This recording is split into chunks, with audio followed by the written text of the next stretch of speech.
Hi guys, welcome two माय channel. आप सभी का मेरे चैनल में स्वागत है गाइस। आज मैं आप सभी के लिए बहुत ही प्यारा बेटी विवाह गीत लेकर आई हूँ, जो कि बहुत ही प्यारा है, दर्द भरा है गीत ये और नया है। सुनिए आप सभी। मैं दूसरे टाइप से इस गीत को गाई हूँ, वॉच करिएगा, उसके बाद कमेंट करके बताइए कैसा लगा आप सभी को ये गीत। चलिए सुनाते हैं, एंजॉय करिए इस गीत को।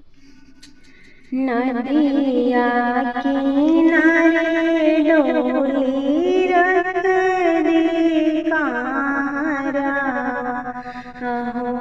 छूटो ताटे पापा के नागर।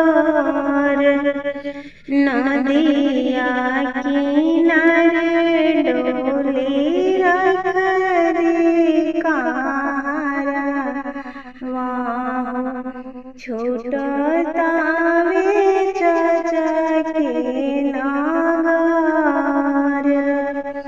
ए जे दिला हो ना डाला सोना हो के जलांगा पटोर के।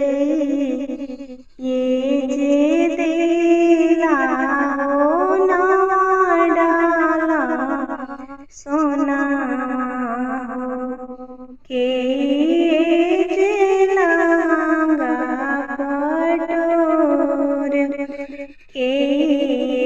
जे दिला हो राजा रांधा घोड़ा हो के।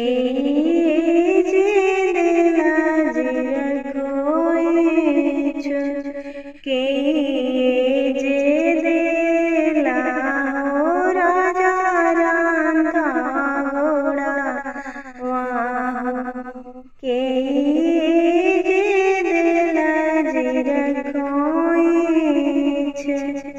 पापा जे दिले ना डाला सोना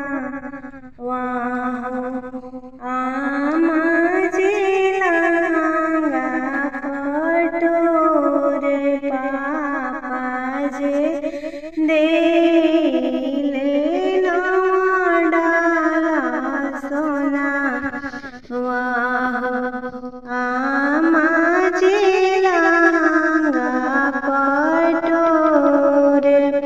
भैया जे दिले राजा रांधा घोड़ा जी। भाभी जे जिरावा खोई भैया जे दिले राजा रांधा घोड़ा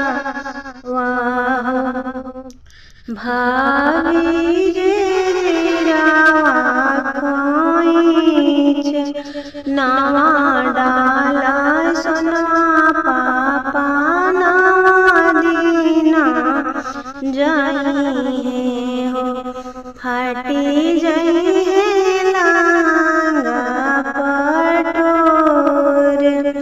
नावा डाला सोना पापा नावा दीना जाई है हो फाटी जाई है लांगा पटोर। भैया के घोड़ा नगर नागर घूमी है हो गमकत जाई जिरावा खोई। भैया के घोड़ा नागर नागर घूमी है हो गमकत जाई जिरावा खोई।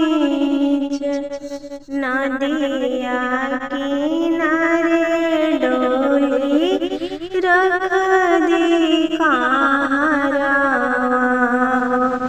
छोटा ताटे भैया के नागर। नदिया किनारे डोली